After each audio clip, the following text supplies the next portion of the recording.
Coming to you from West Central Illinois, this is the Adapting the Outdoors podcast with your host, Nathan Lamberson. Join us this week for the inspirational stories of people not letting their disabilities get in the way of enjoying the pleasures of hunting and fishing in the great outdoors. Now, here's your host, Nathan Lamberson. What's up, everyone? Welcome to this week's episode of the Adapting the Outdoors podcast. I am Nathan Lamberson. On this week's show, I have a really special guest. He is a personal friend of mine that I've known for well over 10 years, but he is also the founder and missions director for Camp Big Sky out of Fulton County, Illinois, Canton, Illinois. Ladies and gentlemen, welcome Brad Guidi to the show. Brad, how are things going for you, sir? Really busy, Nathan. We opened our 21st season the first week of May, and we're just swamped with campers this year. I believe we're going to set yet another new record for attendance this year and providing more opportunities to those we serve. That's fantastic. So, okay, think about this from a perspective of someone that's never been to Camp Big Sky. Tell me about camp. Well, it's an accessible camp for people of all abilities and ages. We're open from the first week of May to the end of October, and one of the things we're most proud of is this is our 21st year, and we have never charged anybody anything to come to the camp. It's totally accessible. Anywhere that people can walk to, a person in a wheelchair can access and independently and actively participate in, probably 15 or 20 different activities in the outdoors now. Fantastic. How did Camp Big Sky come about? What was the idea behind it, or whose idea was it? Well, I always say I tend to get more credit than I may deserve, but I will admit to two things. Number one is coming up with the idea, and number two is being shameless and asking people to help. The original idea for the camp came about upon the death of my younger brother Bruce in 1963.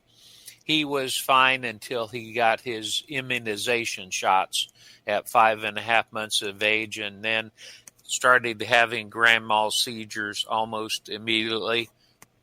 And he became profoundly disabled. He would be classified today probably as low functioning on the autistic spectrum. Okay. And when he died in 1963, I was 15. And I to myself, I made a promise to him that one day I would do something to serve people with disabilities. So I believe very strongly I've been led to this place. Our family bought this property in December 1995, and I approached my family members with the concept because I was raised in a culture of hunting and fishing and gathering and in the outdoors any chance we could get. And we saw a real lack of opportunities for people with different abilities to be able to enjoy those same blessings. So I approached them, and their response to me is go for it. So we started planning in 1996. We incorporated in 2000 as Why Not Now Incorporated, and hosted our first campers on July 9th of 2004. I came home that day. We had a group of 12 kids who were just looking for a chance to go fish. That's all. And so I came home that day, and my family asked me, well, what do you think? And I said, well, I think I just discovered what I'm going to focus on the rest of my life. So I often quote Samuel Clemens, better known as Mark Twain. He said the two most important days in a person's life are the day they're born and the day they figure out why. So I feel very blessed that I've been able to figure out why I'm here. That's awesome. So your family was very supportive from the get-go. Yes. They, at the time, my mom and dad and my sister and brother-in-law owned the property. My wife and I bought out my sister's share along with my mom several years ago.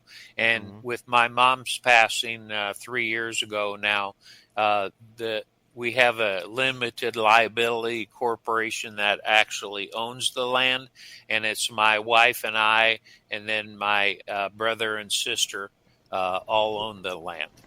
And we have a lease with Why Not Now Incorporated that runs right now to 2057. And my hope is that the camp will go on much beyond that as well. The idea for the name Why Not Now is I got to be 46. I remembered the promise I made to my brother, and I said, well, if I'm going to do this, why not now? So that's kind of where that came from. That's a really cool idea behind the name. That's very cool. Yeah. And how many acres is the camp? We have 102 total. We were real fortunate to buy it when we did. When I was a kid growing up nearby in Farmington, I most likely rode my bike out to this property and fished and swam in the lake, more likely than not. And we were able to afford it and buy into it, and now it's worth about 5 to 8 times what we paid for it. But that's not the reason we bought it. My father, when we bought the land, told me, he said, I want my grandchildren's grandchildren to have the same opportunities that we all had to enjoy the outdoors. And where does the funding for the camp come from? Almost everywhere. We've worked real hard, Nathan, to develop a very diverse and sustainable funding model. We do not receive, nor do we even apply for federal or state funding. We prefer to rely on our own volunteer-driven fundraising, but we get support from individuals, families, corporations, service organizations, churches, foundations, United Ways, and we do receive some funding from 2 local county boards for service to their residents as well. So it truly is a very diverse model. We didn't want to put all our eggs in one basket and risk the chance of, well, if the state pulls their funding next year, we're shut down.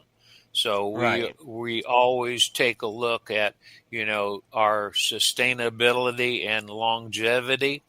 We have a very active board of directors that are fiscally conservative. We don't borrow money, and we have a 20-year track record of always operating at a surplus budget. We've never went in the hole any year, and that's our intent to continue from this point forward. Shout out to the board members, because from what I've heard, they really work their tails off.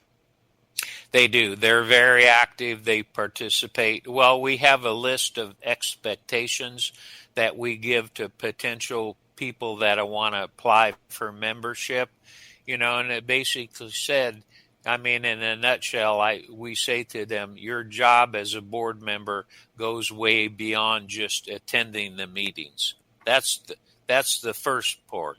But you're expected to actively participate on at least 2 committees and show up for fundraisers. And we expect, as fundraising is one of the most important aspects of the job.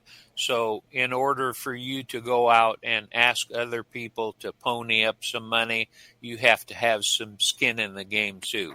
So we don't name a dollar amount because everybody has different capacities to give, but we say Right. to them, we want to be in your top 2 or 3 charitable contributions annually. And correct me if I'm wrong, but I'm guessing that the board is how decisions are made. Yes, we have a board that can have up to 15 members. I think we currently have 11.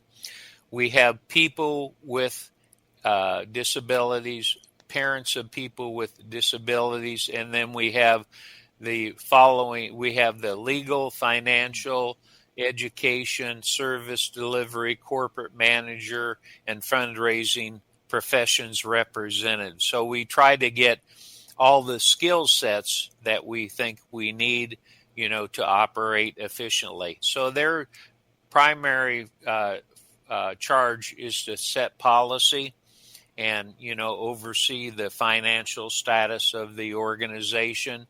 They meet every 2 months. They go over every profit and loss statement. They review every check, that's written, and they approve every financial report. So we know that we're accountable and transparent to our donors. Wow. So, okay, you were talking about fundraising. Correct me if I'm wrong, but every third Saturday in May, Yes. every year, you guys hold an event at Giant Goose Ranch in Canton, Illinois. Tell Yes. everybody about that. Well, this Saturday is our 15th annual fishing tournament. We pair up to 20 campers of all ages and all abilities with experienced tournament bass fishermen. It's like a 3-hour Bassmasters type competition. They can weigh a stringer of 5 bass or 5 crappies, 5 bluegills, or whatever. And we also have a critter category. So if somebody snags a bullfrog or a muskie or something like that, we do that. And we have so that they're paired with the fishermen. And I always joke, I said that the campers get to go out in boats that cost more than our first 3 houses did, and experience a great opportunity. And in essence, they help us raise money to support the camp that they attend. We do sponsorships. We have a raffle. And Giant Goose, I can't tell you how appreciative we are of their support. They even cordon off a large part of Goose Lake and don't allow any fishing until we go there. And so we usually do very well. I know a couple years ago, our winning 5-stringer bass total was over 17 pounds. I think last year it was 12 pounds. But we just have a ball. We have a parade of boats and weigh-in ceremony like Bassmasters. The campers pull the fish out of the live well. The crowd cheers. We get them up on stage. We interview them. And believe me, they tell just as big of lies as any other fisherman about the one that got away. So they're just like everybody else in that respect. I've been participant in that several times, and I had so much fun. I honestly can't tell you, Brad, how much you guys mean to me. You and I, you're not just a guest on my show. You're a friend of mine. We've been friends for, what now, 10 years? Do you recognize this guy?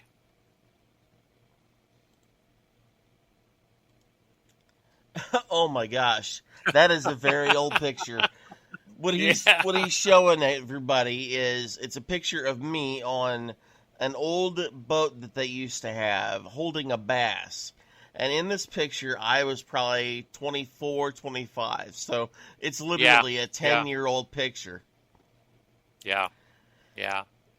And I going back remember to that the critters, I do too. Yes. I loved going fishing there.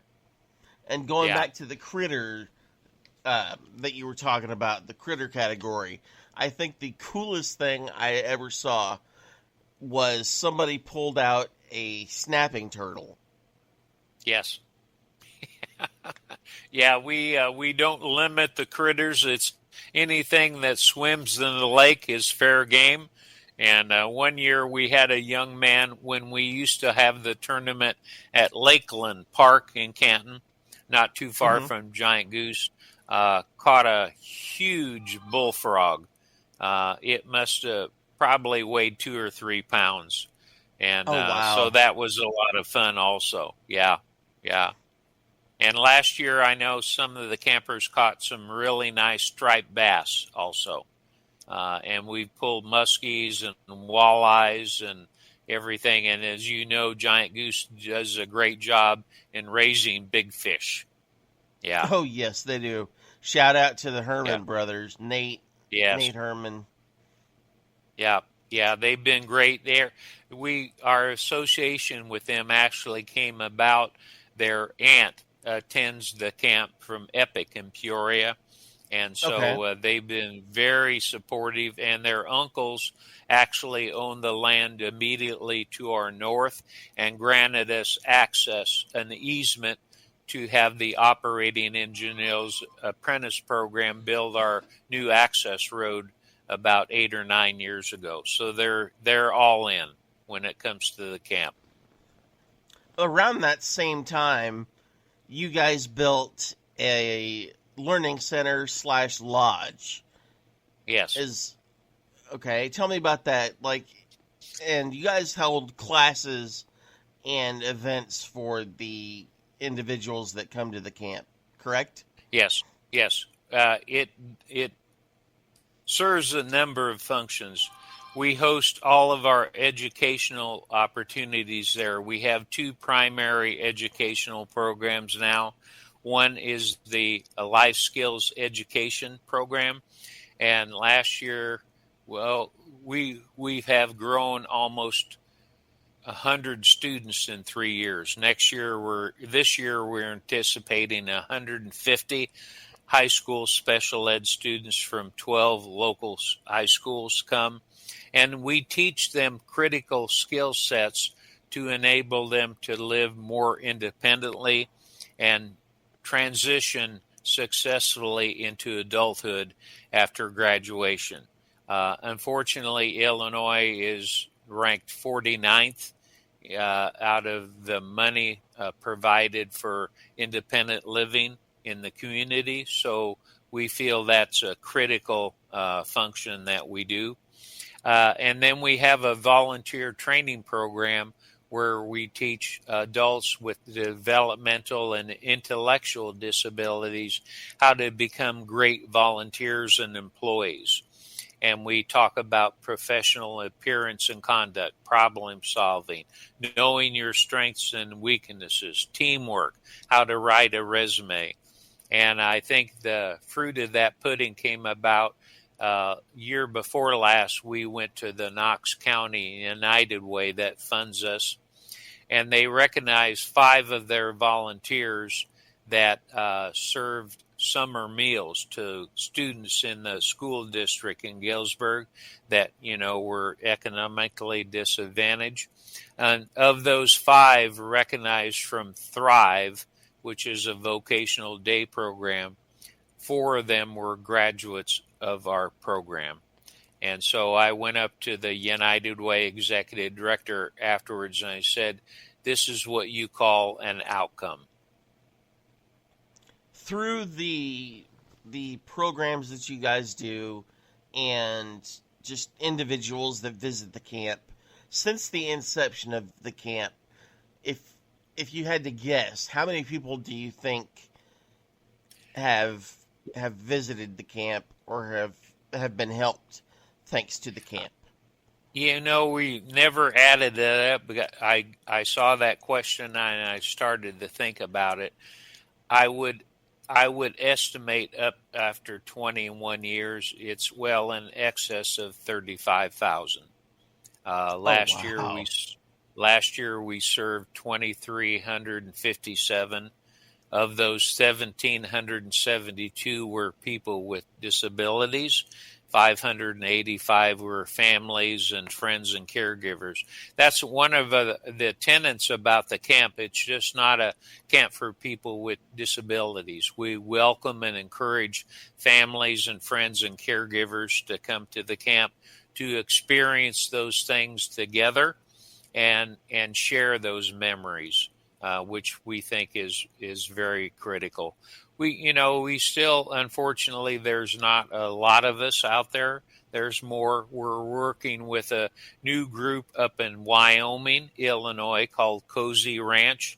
They're Yep. uh, they're they're at where we were about 18, 20 years ago. So I just recently met with them. We attended their fundraiser. We're helping them, kind of mentoring them in grant writing and fundraising and board the development. And, somebody asked me, well, aren't there going to be competition? I said, I welcome it. I want more of us out there. I just don't want Camp Big Sky to be the only option. Because the more camps that are out there, the more people that are being helped. Exactly, exactly. And we're writing grants now, uh, and we quoted the U.S. Department of Human Services. 34% of people with disabilities participate in the outdoors, as opposed to 50% of the general population. So we've got some work to do. The other thing the Learning Center does, I might add, we host overnight guests from far away as St. Louis and Chicago. And so families or groups come there and, are able to, it doesn't make any sense to drive 4 hours from Chicago, spend 4 hours at the camp, and then 4 hours back. So they come No. down and they'll spend 2 or 3 days there. And that's the only thing we charge for, the overnight. We clean it every time it's used, and we have insurance and utilities and just operating expenses. And we are in the quiet phase right now of a capital campaign to finish the lower level of the lodge. So we'll be able to accommodate an additional 15 overnight guests. So our overall capacity with the two cabins and the learning center will be pushing 45 to 50 that we can host as a group for an overnight visit. Currently, for the first floor, which sleeps 15 or so, we charge $200 for the night, which is not much. And we No, that's also not. have a scholarship, so that if a family or group cannot afford that, we have money set aside to pay that. It sounds like this whole thing really brings you a lot of joy. It does. It's been a big part of my life since 1996. Yeah, and we receive in excess of 5,000 hours of volunteer time annually, and that enables us to still continue our core value of never charging anybody. It's estimated that an hour of volunteer time is worth about $30. So 30 times 5,000, we're adding $150,000 of value to the mission without any cost. For example, a week ago Saturday, we had 25 members of the local church come out, and so we received probably 200 hours of volunteer time in one day. And we always have, all the materials tools, equipment, supplies that we need. We have team leaders, that supervise the volunteers and just turn them loose. They were working on a new observation deck, which is wheelchair accessible, over our pollinator plot and butterfly garden. They built a new activity wall for the kids on the autistic spectrum that has all kinds of bells and whistles and doorknobs and latches and windows, and just kind of keeps them occupied. And then this coming Friday, we have, I think, 12 or so volunteers from Caterpillar Tech Center coming out to build a new 18 by 24 pavilion right next to the current pavilion that we have. Because of the demand for what we do, we're hosting larger groups, and we have a core value also, Nathan, that we never want to exceed our capacity to provide quality experiences safely and comfortably. So we saw this increase in participants, so we decided to build this additional shelter. We got some funding from a couple different sources, and then the Caterpillar volunteers will come out and we'll probably have it built in a day. A couple of weekends ago, go ahead. Go ahead. I was just going to say, a couple weekends ago, you were talking about that the Illinois chapter of Delta Waterfowl came out and built a duck blind / deer blind. Yes. They started last fall, and they came out and finished it a week or so ago. It's at our old wetland, which we repaired the water control structure, and it's filling up nicely now. And you can tell the difference in the wildlife already. And the half that faces the wetland is for ducks and geese, and it has removable roof panels, so we can take those out and hunt the ducks and geese from the wetland side. And then the backside faces a major deer run.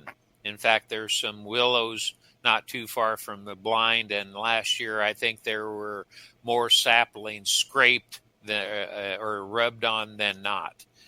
It's a major corridor for the deer. It is wheelchair accessible, and one of the ideas I'm working on now is I'm exploring wheelchair accessible UTVs.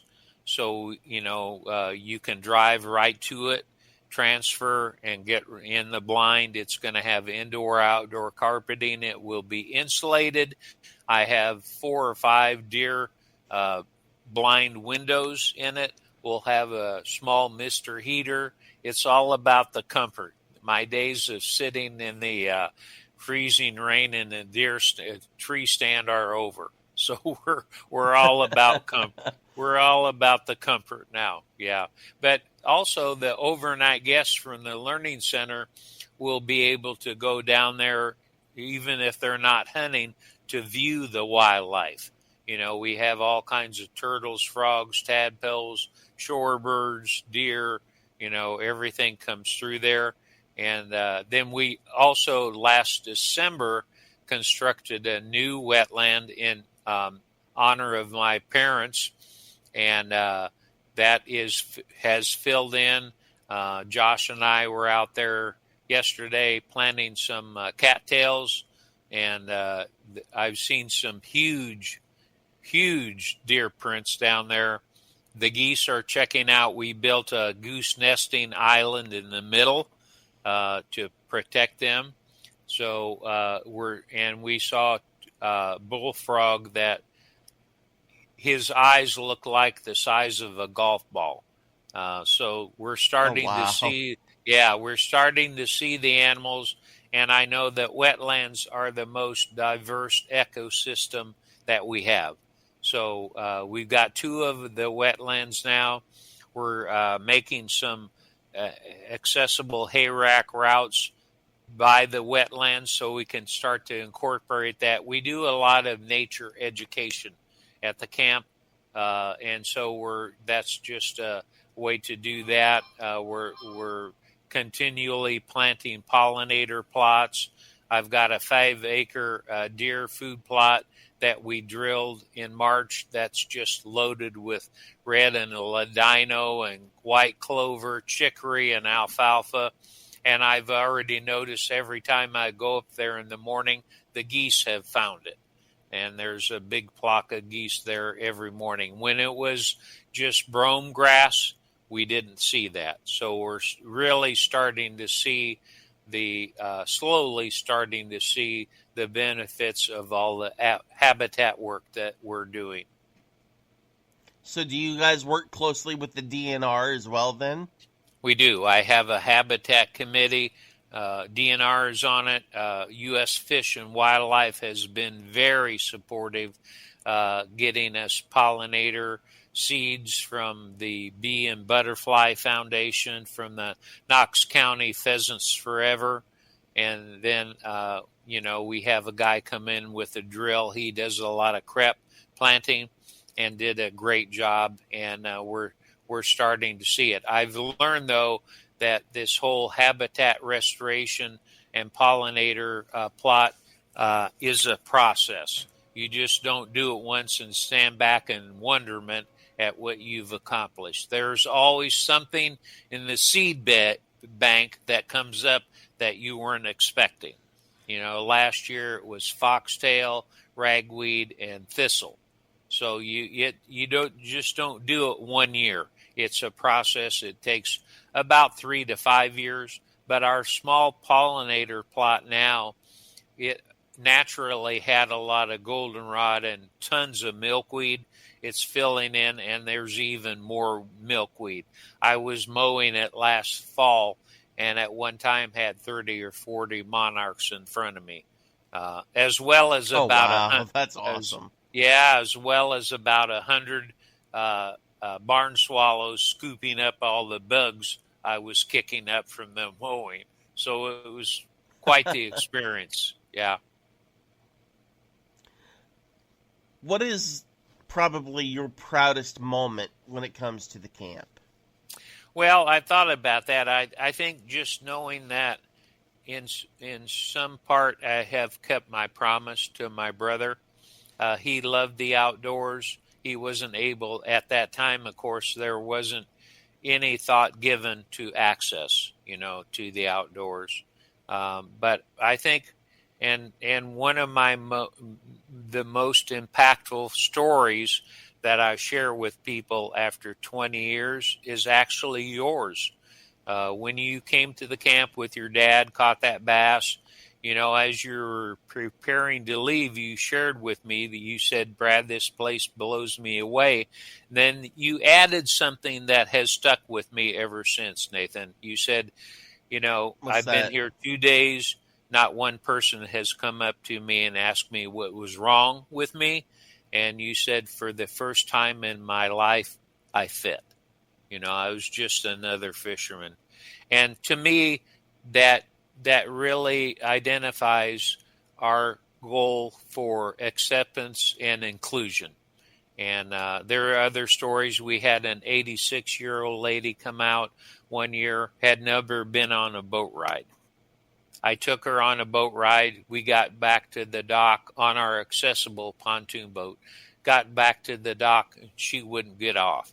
So I gave her 2 more boat rides that day, and she just thoroughly enjoyed every one of them. We say, even after 20 years, almost every day we see somebody do something for the very first time in their life. The other day we have 65 third and fourth graders from grade school in Dunlap come out. We started a new accessible kayaking program last year. We got a grant from the Christopher and Dana Reeves Foundation. We have an accessible kayak launch. We recruited 16 experienced kayakers, and so they come out. We have tandem kayaks, and the other day we had a line 4 to 5 deep all day for kids to get out and go kayaking. And I would guess that 95% of them, that was the first time in their life they had experienced that. Yeah, I've never personally been kayaking because I've always been afraid that I'm going to tip the darn thing. Yeah. Well, this is a stable floating dock.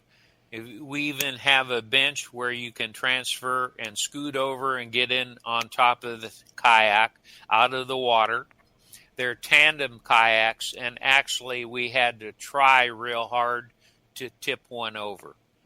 We have everybody wears PFDs, but in addition to that, if we always have 2 kayaks out at the same time, so if one tips, the other can assist. We have a ladder to get people out, and if they can't climb out, we have a pool lift with a chair that we can go into the lake, put them in the chair, and lift them out of the water. So we don't have to drag them through the moss and that wonderful strip mine mud on the shoreline. So it's been extremely popular, and we'll have to get you in one when you come up next time. Yeah. Yeah, you guys have really done a lot of work since I've been at the camp. I haven't been out there in, what's it been, probably 3-4 years? Yeah. Last time that I was out there, Josh that you keep mentioning, Josh Williams, him and I went deer hunting. Yes. Yeah, and I moved my accessible deer blind down into the timber now, built a wheelchair ramp on it, and the windows are the right height to shoot from. And then the Delta Waterfowl built this new blind on the wetland, and then they also have a blind they're going to donate for the new wetland. It was one that was built on pontoons, but it's leaking, so they're just going to donate it to the camp. And so the camp does not officially sanction the hunting program yet. I do that as an individual landowner. I welcome, people to come out and hunt. And so we're hopeful that down the road the camp will take that on. I need to write up the criteria for our liability insurance, agent to convince them. And they know, we've been in business 21 years. We've never filed a liability claim or had a suit brought against us. But that's because safety is always uttermost in our mind. We've had 4 emergency response calls in 20 years. 3 of them were seizures, so that's not something you can prevent or plan for. And we have a wonderful relationship with the Fairview Fire and Rescue Squad. They're 9 miles away. And when we call them, they average about 12 or 13 minutes to get there. So they know where we're at. That's fantastic for the distance. Yeah, they do a great job. They do a great job. What other organizations are associated with the camp? Well, we serve individuals, families, vocational and residential providers. Like group homes or day programs come out. We serve support groups. We have one group that comes out called Limbs Up. It's a amputee support group. We have a spinal cord injury support group that comes. We do nursing homes, rehab centers. And just in the last year or so, we're real excited because we now have regular visits by veterans. We serve veterans also. They don't have to have a disability. It's just our way of saying thank you. We have the vet center in Peoria comes out at least once a month with about 8 or 10 guys to go fishing. And then 2 of them actually are starting to volunteer as well. volunteers, like I say, are the heart of our organization, and it's a constant thing to recruit and retain them. Speaking of fishing, what species of fish are stocked within the two lakes? There's Bruce's Lake and then Margell Lake, correct? Margell Lake. Margell Lake is named after my parents, Marge and Elmer. They had a photography business for 50 years, and that was the name of the Margell Studio and Camera Shop. So named after my parents. But we have largemouth black spotted bass. We have bluegill, red ear, hybrid red ear, black and white crappies. The biggest crappie that's come out of both lakes was 17 and a half inches. Pretty decent crappie. Catfish. Yeah, that's awesome. We have some big catfish. And then 6 years ago, we stocked it with 75 walleye that were 8 inches long. And last year we caught a couple that were 18 inches long. So we have a 20-inch kind of minimum to keep those. And then 2.5 years ago, I introduced 4 tiger muskies in Bruce's Lake. And so they, according to Nate from Giant Goose, they should be in excess of 30 inches now. And we did that to... wow. Yeah. And we manage the lakes. We usually do a catch and release on the bass over 14 inches. Anything under that we keep and fillet for our volunteer fish fry. And after a few years of doing that, we have started to see an increase in the average size of the bass. We created some new bluegill spawning beds with, we use the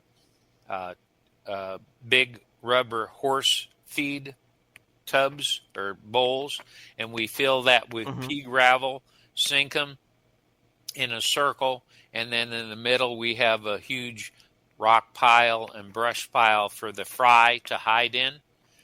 And then we're constantly adding more structure to the lakes to, make it easier for the bass and walleye and muskies to ambush prey.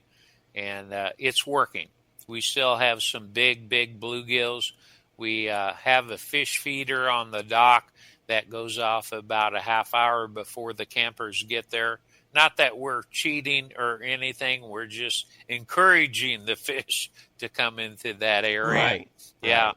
Yeah. But we have a pretty good balance in our aquaculture. We added 3 catfish spawning boxes last year. The catfish have actually spawned in the lake before because we would catch 6-inch catfish 4 years after we stocked it, with catfish. So they just need the right environment to spawn. And the walleyes, not so much. I learned this from Nate. The walleyes don't guard their nest. They just have the, fry, and a lot of them get gobbled up before they reach maturity. And, of course, we have turtles and frogs and snakes. And we just, the other day when the 4th graders we are out, we saw a baby turtle on top of the moss off the dock that was about the size of a $50. And so they were pretty excited to see that. And that's like I say, nature education occurs almost every day out there. When we go on the hay rack rides, I'll point out the turkey vultures, the bluebirds. We have bluebird boxes, and they're all full, nesting and fledgling this year. And just, once in a while we'll see a deer. Last year we saw 2 new fawns that the campers got to see. And so we always take advantage of pointing that out. And we always stress, like last year on the life skills education program, we taught the kids the importance that pollinators play in our life, producing food. So we had the U.S. Fish and Wildlife Service come down and talk about pollinators. And then we took the kids out, gathered wild milkweed seed, press them into biodegradable clay balls, and toss them out. So this year, those kids will come back and say, "Hey, there's my milkweed that I grew last year." We do everything we can to improve the habitat, and as I said before, it's a process, but we're starting to see the benefits of it now. You mentioned a hay rack ride. Mm-hmm. How does that work with individuals that are in wheelchairs? Sure. We this came about. I had a young girl. This has been probably 12 years ago. Came out for a wiener roast in the fall, and she said, "Brad, how come I can't go on a hay rack ride?" And I thought about it, and I said, "Well, let me work on that." So we purchased what is known as a hydraulic hog wagon that hydraulically lowers down to the ground, and we adapted it. We put on seating, we put a new floor, we primed and painted it, and it hydraulically lowers down. We have a little drop-down ramp, so the wheelchairs have to go up maybe 3 inches on this ramp, and then we have wheelchair tie-down strips and the automatic tie-down ratchets, so we can get up to 4 wheelchairs at a time on the hay rack ride. And that's actually my primary volunteer duty when I go out. I drive the John Deere 4020 and take the kids out on the hay rack ride. And as I said, right now we're real close to opening up 2 new hay rack routes. Had a guy come in with a track hoe, do some work. We had a couple spots we needed to improve the drainage, and then I'm just waiting for the rock to be delivered for 3 or 4 spots. So we're going to add probably another mile or 2 the hay rack routes and be able to get campers to more of the 102 acres so that they can see the pollinator plots, they can see the new wetland, and whatever else is out there.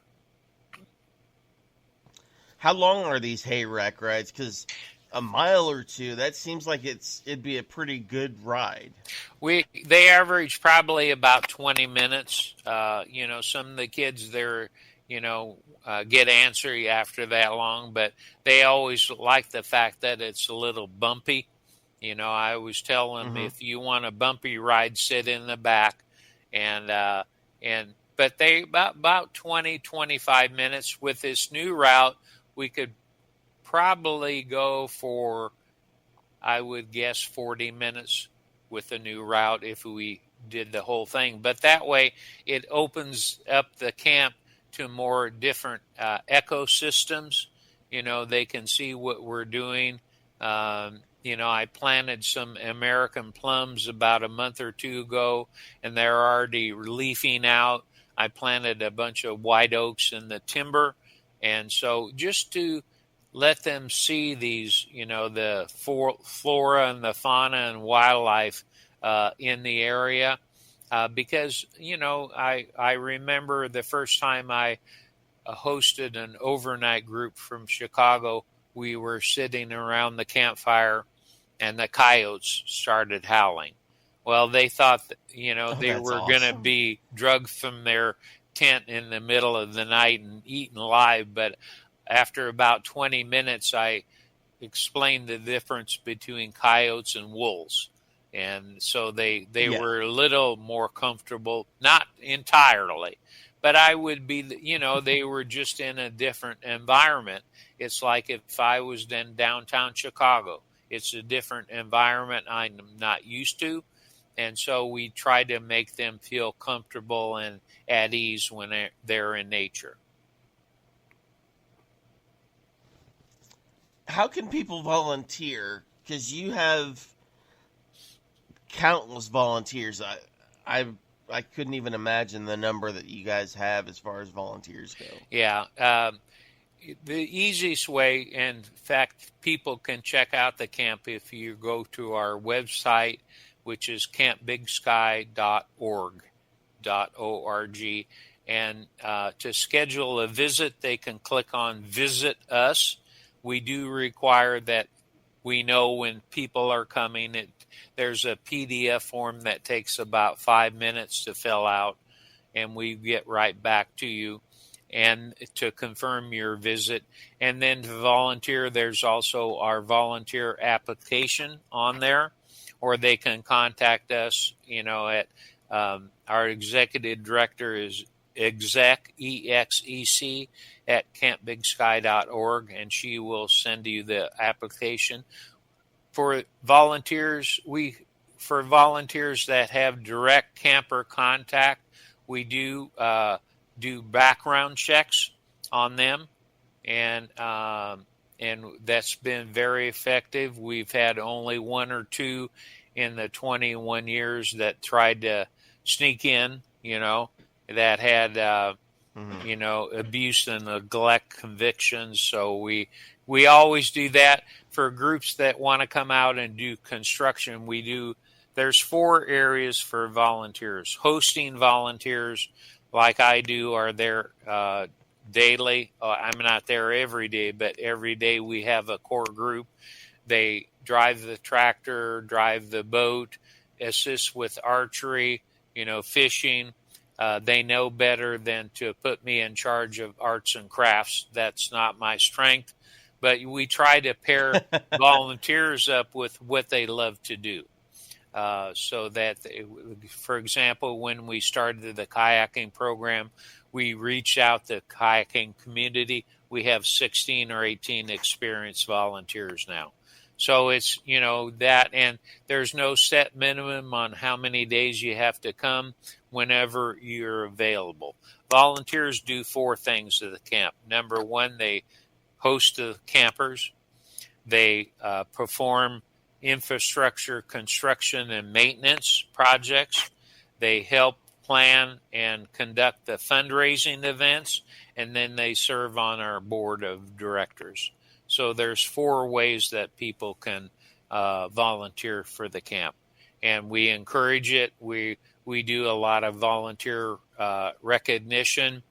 It's our hosting volunteers have really become kind of a family for some people. We had a volunteer a few years ago who had colon cancer, and he would even come out on days after a chemo session. I said, Harry, you don't need to be here. And he said, no, you don't understand. He said, what I'm going through pales in comparison to what some of these kids deal with every day. So it really charges my batteries to be here. I need this. So, and that's fantastic. Yeah, that's the way most of our volunteers view it. They're very passionate about what they do. They show up and they give all of themselves, for the campers. And, that's passion for the mission is the most important thing that we have. What exciting things do you guys have coming up down the pipeline for your upcoming season? And let me backtrack real quick. What is your season? Our season opens the first week in May and currently ends the last week in October. So we're there 6 months. We're open about 80 days or so. And we're open every Wednesday, Thursday, Friday, and Saturday. And people can come as many times as they want, unless some days we'll have our maximum number of campers. So we won't, we'll say, okay, this day is blocked out. But we have 30 campers from a group coming, and a family wants to come out and fish, we'll say, sure, just let us know when you can come out. We'll accommodate you. We try to be very flexible, and we don't have any set schedule. In other words, we don't say, okay, you have to go on a boat ride at 10 o'clock. Right. It's whatever you want to do when you want to do it. And it's not unusual to have 5 or 6 different activities going on at the same time. and people can just pick and choose what they want to do. And for example, this week, with that big group, I think I did 6 hay rack rides. The pontoon boat probably made 10 pontoon boat rides. We had, as I said, we had potential kayakers lined up 4 or 5 deep all day.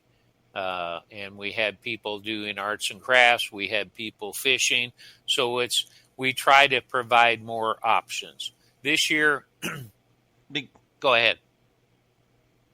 Because there are going to be people that, they either can't or don't want to fish or ride in a kayak.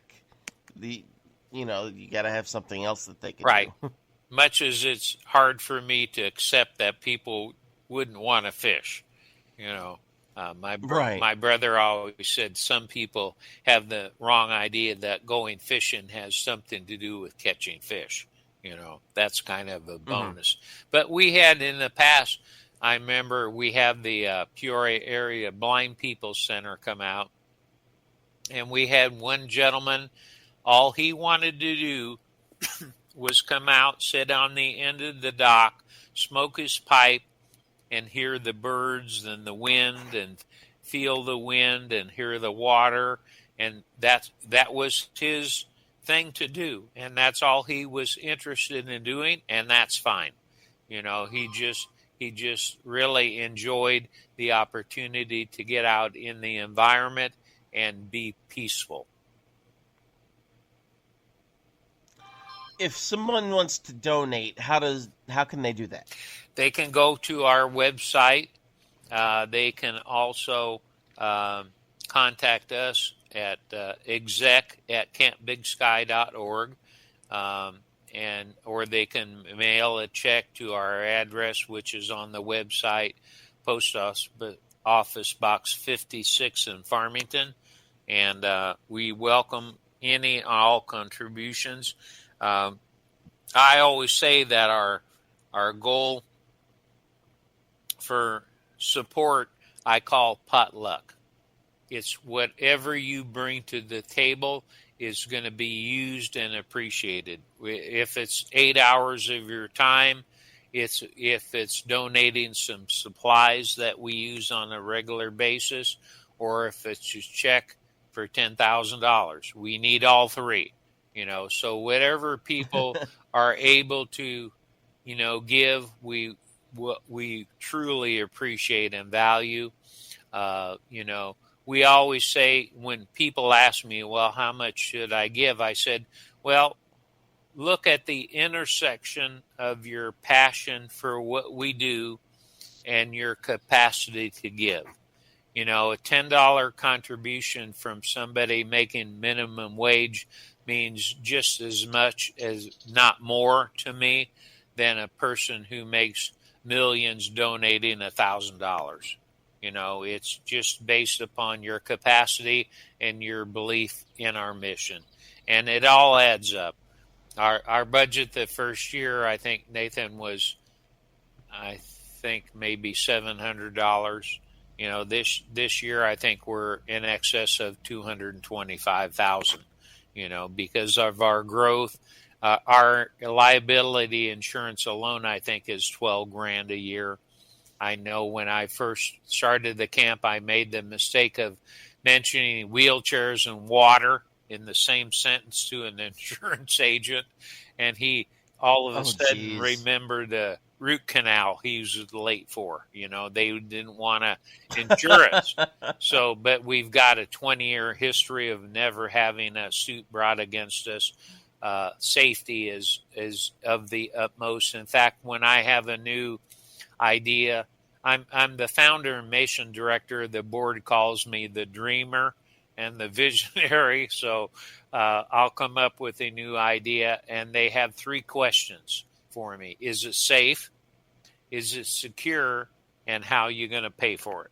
So those are the 3 questions I have to be prepared to answer. But like I said, right now, I'm starting to look into a wheelchair accessible UTV I think there's a real possibility that I can get several, Delta waterfowls, pheasants forever, ducks unlimited, whitetails unlimited, to help, go together and make that happen. And I like it to be a 4 or 6 passenger, so we can get deeper into the timber, into these habitats, because the hayrack ride and tractor is fairly large, but with a smaller UTV, we can get people up close and personal with their environment. But I'll have to find the funding before the board will say go for it. So I backtracked. What other things do you guys have coming down the pipeline? Sure. Right now, as I said, we're currently, our vice president and her family are building probably a 400 square foot observation platform over the pollinator plot and the butterfly garden. We're going to put up some insect houses, so they can, see the insects and the pollinators. We're building that new pavilion. We are rebuilding the activity wall. It was made out of some fairly thin lumber by a high school shop class. Well, we got Corsall Lumber in Canton, donated some 1.5-inch white oak, and we rebuilt that, and we're putting activities on both sides of the wall, just to, for the kids that don't like group activities, but can focus on things they like to do, opening, closing doors, ringing bells, things of that nature. We try to have, we're going to be expanding our sensory garden. We plant a lot of plants that are aromatic or have a different texture, so the kids can experience that. We put up some outdoor musical instruments, that kids that can withstand the weather, and give people that opportunity to express themselves. And then, as I said, our big project now is raising $300,000 to finish the lower level of the learning center, including the installation of a small elevator, so we can get people between both floors, people with mobility issues, and especially in the event of a storm, we can get people downstairs to the storm shelter. The learning center is actually insulated concrete form construction, so it's not going anywhere. Mm-hmm. It's anywhere from 10 to 6 inches of concrete with rebar both ways, bermed into a hillside. So our storm shelter is bermed into the ground with 10 inches of concrete around it. So they're going to be completely safe should a tornado come by. But that, as I said, that's our big project. We're still kind of in the quiet phase, and we had 100% board participation. Our board committed to just under $80,000 in pledges, so we're off to a good start. So and who knows what else will come up, this year. That's one of the things we always try to do, is add new activities or accommodations every year, and that's what keeps people coming back. The kayaking was last year, and the new observation platform, new hayrack routes is this year. So we always try to look ahead, plan ahead, and budget ahead to do these things. And we rely on the input from our visitors. What activities don't we have that you would like to see? So we'll get, people say, hey, we'd like kayaking. So, okay, here we are. Here it is. So it takes us sometimes a year or two to do that. And so my wife left her phone and it's ringing now. Sorry. But That's okay. We always try to listen to our campers. And we constantly do a satisfaction survey on every visitor group that comes. and we ask them, we get the demographic information, how many people, age groups, that thing. But most importantly, we always ask them, was there anything you saw that was unsafe, or what would you like to see us offer in the future? A new accommodation, a new activity, those types of things. And so that's what we pay particular interest to, because they're in essence our customers, and we provide excellent customer service, and we want to respond to what they want. Remind everyone again one more time, if they would like to contact you, what is your email and what is your website? Sure. My personal email is Guidi, Guidi, Brad, at gmail.com. My cell number is area code 309-635-6104. Our website is campbigsky.org, and we have a very active Facebook. It's Camp Big Sky /IL, because believe it or not, there is a Camp Big Sky in Montana, which is a church group, a church camp out there. So any of those you want to contact us, either to visit or donate or volunteer, we'll be glad to listen to you and hopefully get you involved in some capacity, because, as I said, this is a group effort. It's just not me. There's so many people that contribute so much to our organization and our mission, and we are grateful to God that we've been supported all this time. Well, Brad, I thank you for joining me. I've reminisced a lot about this, and I really, truly appreciate the friendship that we have had and continue to have, and I look forward to coming back out and seeing everybody. Sooner rather than later. Yes, absolutely. Okay. I completely hope so. Okay, bud. Good talking to you, and thanks for the opportunity. Right. We'll talk to you soon. Okay, thanks, Nathan. That was Brad Guidi with Camp Big Sky. I want to thank everybody for joining me this week right here on the Adapting the Outdoors podcast, and we will see you all next time. Thanks for joining us for this week's episode of the Adapting the Outdoors podcast. If you'd like to have your questions answered on the podcast, email Nathan at adaptingtheoutdoors@gmail.com. Catch the weekly podcast episodes on Spotify, Amazon Music, and iHeartRadio. Join us next week as we share another inspirational story right here on the Adapting the Outdoors podcast.